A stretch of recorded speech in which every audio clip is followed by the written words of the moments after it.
greetings and welcome to another edition of Stl Soccer Talk here at stltoday.com and the St. Louis Post-Dispatch. I'm Tom Timmerman, and for the lack of a better term, we'll call him Carter Chapley. Carter, twice a year actually, the MLS Players Association releases salary data for players. Quite generous of them, but they see it as a way to promote better salaries within their players by letting people know what people make. But they've just released, or they released in May, the salary figures for it, and it gives us a first look at what St. Louis City SC players make. And there's some fascinating things to learn, and it lets you know what the league as a whole looks like. What did you think? It's such a unique situation compared to other leagues where players are hired or signed by individual teams rather than by the league itself, and then placed into teams and stuff like that. So to see it all kind of released as one big Excel spreadsheet was a little bit unique, but I think it speaks to a few things. One, the wage disparity between some of the younger and more expensive players in the league, but also just how little some of these guys are making compared to their other favorite professional sporting athletes in the United States, right? If you were to compare these contracts to that of Major League Baseball, perhaps you'd think, oh my goodness, this is hardly a professional league. Surely this can't be correct. But if you were to compare it to, what mid-major college basketball players make in name, image, and likeness, they make, or what everyday people even make, they still make fabulous money. But I think those are the two things there. To see it all in one spreadsheet is quite unique. But to then see where St. Louis City SC ranks amongst them was also quite interesting. Yeah. If you're looking for athletes you can relate to, St. Louis City athletes would be the one, because St. Louis City, for starters, just in the big picture, 28th in the league in salary. Second, there's 29 teams in the league. They're 28th. Only Montreal pays less in salaries. A lot of that, because the league has a salary cap, but there is still a wide disparity in salaries, and that's all mostly comes down to designated players. And because teams play, if they pay a guy $8 million, that inflates that number.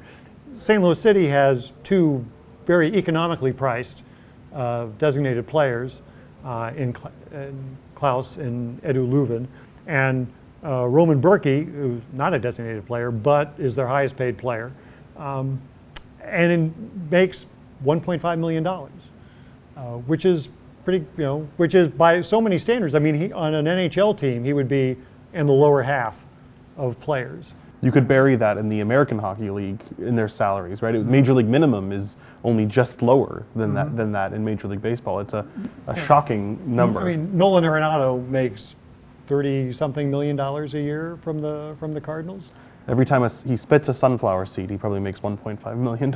I mean, it's amazing because, one player, the Cardinals have, I believe it's 7 players whose annual average value for their contract is greater than the entire payroll of St. Louis City.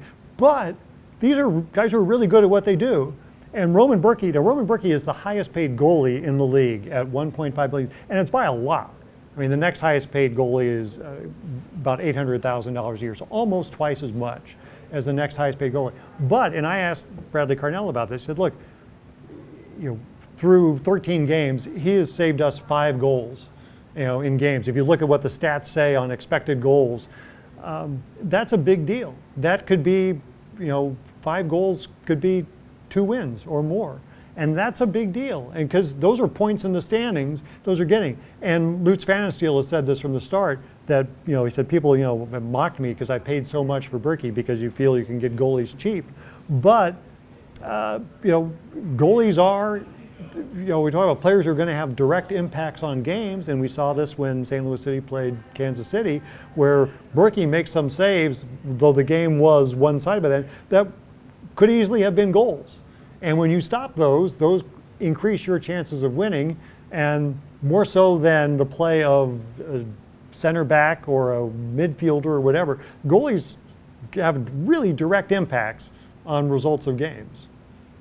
Goalies are a part of the team. I don't know if this needed to be alerted to folks, but goalies play the game just like any other player. And I guess this is an opportunity to then kind of ask, so we talked about the high end of players, but there are certain local players who make they are also, I guess victim isn't the right word, but their salaries have also been released. There are players like Caden Glover, who is 16 years old in high school, is on a first team, or Miggy Perez, who's just about to graduate high school. And this gives us insight to what a high school professional soccer player has been making. Can you lend light to perhaps what the salary of a 16-year-old soccer player might look like? Yeah, the MLS, in its rather Byzantine salary structure, has a minimum salary for players, and then it has a second minimum salary for players. And it depends on whether you're on the main 20-man roster or the secondary 10-man supplemental roster. Those players are on the supplemental roster, which means their minimum is $67,000 a year, which is fairly good salary. Which is good salary for a high school graduate if Yes. you're just getting out of high school or if you're still in high school. And for a few other players on the team that make $67,000 a year. And so there are players in this league that make what a lot of St. Louisans make. I don't know how the breakdown on St. Louis City numbers are, but $67,000 is, and so this is a point where these guys are not, even hockey players who are pretty salt of the earth, ordinary guys. Soccer players are pretty ordinary guys.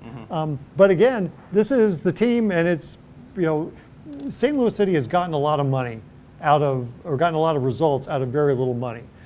And it's one of the reasons why Lutz Van den Steel has not wanted to go big on free agents like a Roberto Firmino, because he doesn't want to suddenly plunge $8 million on one guy and have a guy making $8 million and the next guy making $1.5 million and have that big disparity. So right now, City SC getting its money's worth out of its roster. The fact that they remain among the top teams in the league with one of the lowest salaries, an impressive accomplishment. That's it for STL Soccer Talk for this week. Support the local journalism. Subscribe at stltoday.com or the St. Louis Post-Dispatch. We're calling you Carter Chapley. I'm Tom Timmerman. Be seeing you.